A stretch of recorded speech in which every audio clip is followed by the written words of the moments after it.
جس سے ہمارا رشتہ ہے، چاہے ددیال کا رشتہ ہو، ننیال کا رشتہ ہو، سسرال کا رشتہ ہو، ذوی الارحام ہو یا غیر ذوی الارحام ہو، کوئی بھی رشتہ ہو، یہ تمام کے تمام رشتے بعد میں ہیں.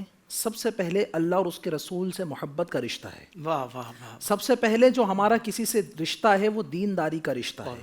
اگر کسی شخص کے عقائد قرآن و سنت کے مطابق ہیں اور وہ اللہ اور اس کے رسول کا چاہنے والا ہے، سب سے پہلے تو یہ ہے کہ وہ ہم اس سے رشتہ داری اختیار کریں، وہ اس کا حقدار ہے. صحیح. اور اس کے برعکس اگر وہ معاذ اللہ اللہ عز و جل اور پیارے محبوب علیہ الصلاۃ والسلام کی بارگاہ کا گستاخ ہے اور اس کے عقائد قرآن و سنت کے خلاف ہیں، تو پھر وہ اس لائق نہیں کہ ہم اس کے ساتھ تعلق کو جوڑیں.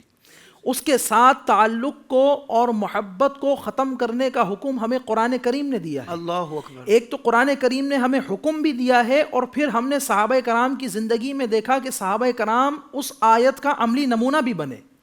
اللہ تبارک و تعالی قرآن کریم میں ارشاد فرماتا ہے لا تجد قوما یؤمنون باللہ والیوم الآخر، کہ محبوب آپ نہ پائیں گے ایسے لوگوں کو کہ جو اللہ پر ایمان رکھتے ہیں اور آخرت پر ایمان رکھتے ہیں. اللہ پر ایمان رکھتے ہیں اور آخرت پر ایمان رکھتے ہیں، تو اب آپ نہیں پائیں گے ان کو. کیا نہیں پائیں گے؟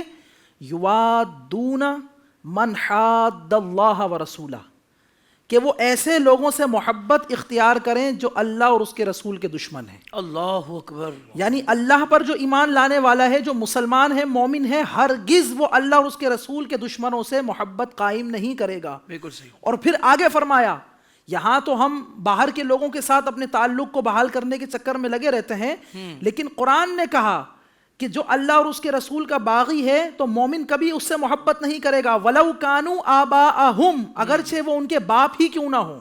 اللہ اکبر. او ابناءہم، اگرچہ ان کے بیٹے ہی کیوں نہ ہوں. او اخوانہم، اگرچہ ان کے بھائی ہی کیوں نہ ہوں.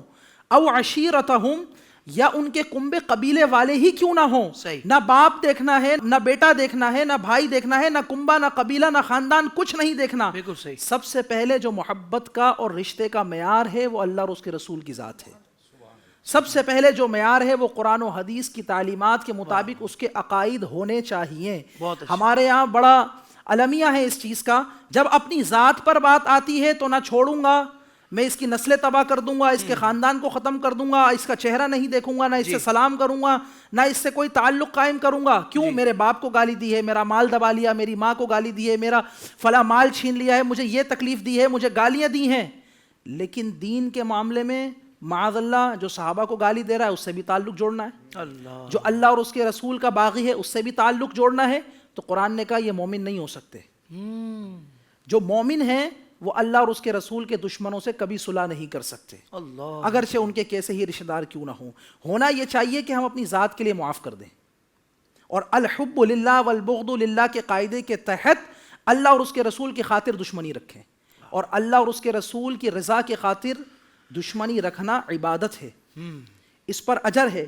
ایک تو یہ آیت مبارکہ، اور دوسرا اس آیت مبارکہ کا عملی نمونہ ہمیں صحابہ کرام کی ذات نظر آتی ہے. وہ واقعہ بڑا مشہور ہے.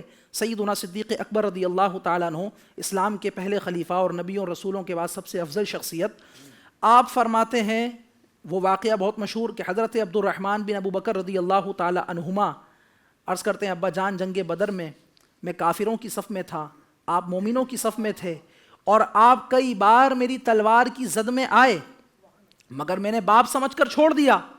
تو حضرت امیر المؤمنین کیا ارشاد فرماتے ہیں کہ اے بیٹا تو نے تو باپ سمجھ کر مجھے چھوڑ دیا، لیکن خدا کی قسم اگر تو میری تلوار کی زد میں آ جاتا تو میں بیٹا سمجھ کر نہیں چھوڑتا، بلکہ یہ دیکھتا کہ تو رسول اللہ کے غداروں کی صف میں ہے اور تیرا سر تیرے تن سے جدا کر دیتا. اللہ اکبر. اللہ. وَلَوْ كَانُوا أَبْنَاءَهُمْ، اگرچہ وہ تمہارے بیٹے ہی کیوں نہ ہو، سب سے پیاری تمہیں اللہ اور اس کے رسول کی دوستی ہونی چاہیے.